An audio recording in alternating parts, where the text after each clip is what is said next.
Hi everybody, today I'm with Geoff Colvin of Fortune Magazine. He came here to visit us and talk about his work and his presentations, and he agreed to answer some questions that might be useful to you. Geoff, your presentation leading ahead of what's next, I don't suppose that you're suggesting that we buy a crystal ball. What is one of the recommendations that you have to offer business people to do better with the future?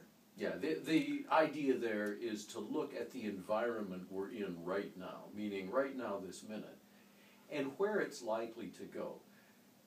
The perspective I bring to this comes from talking with lots of top business leaders and top government leaders, and I do get some insight into where things are going that is not what everybody else understands. So we look at where things are likely to go based on that access, that insight, and then what the best business leaders are doing now to succeed in this particular environment.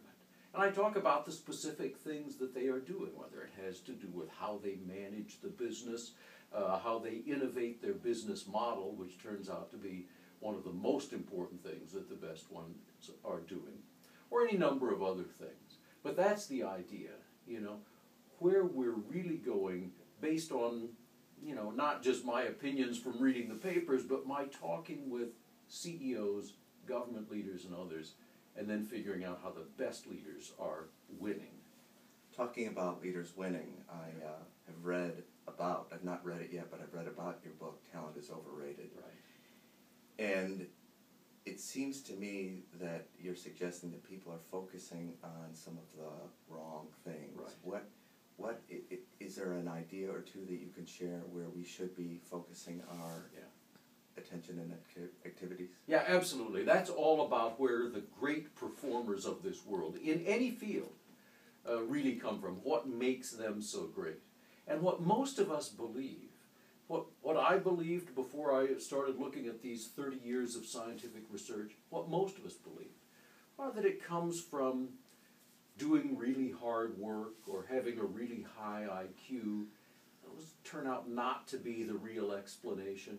And then what we believe most deeply, which is that it comes from an innate gift, an inborn, one in a million special something that you either have or you don't. And people tend to focus on that. Do I have that? Or does this person have it? Or does my kid have it? Whatever. That's not the answer. The answer, and the research is very clear on this, great performance comes from specific behaviors, which they call deliberate practice, but it's specific behaviors. Most importantly, always pushing yourself just beyond what you can do today.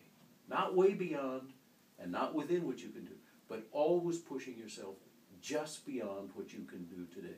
That's what all the great performers, whether they're in music, sports, business, medicine, flying jet fighters, whatever it is, that's what the great ones do. Speaking of great performances, when I Google you, I see about all these events where you are invited to be the host. Yes. Year after year after year. So obviously you've done a great deal of that kind of thing. Yeah. Can you give our listeners some hints, things that they might want to be aware of, what helps make an event go particularly well? Yeah, absolutely. Part of what a host can bring to an event is tying it all together. You've got speakers, you typically have panels, you may have some famous person being interviewed on stage, which is something I do a lot of.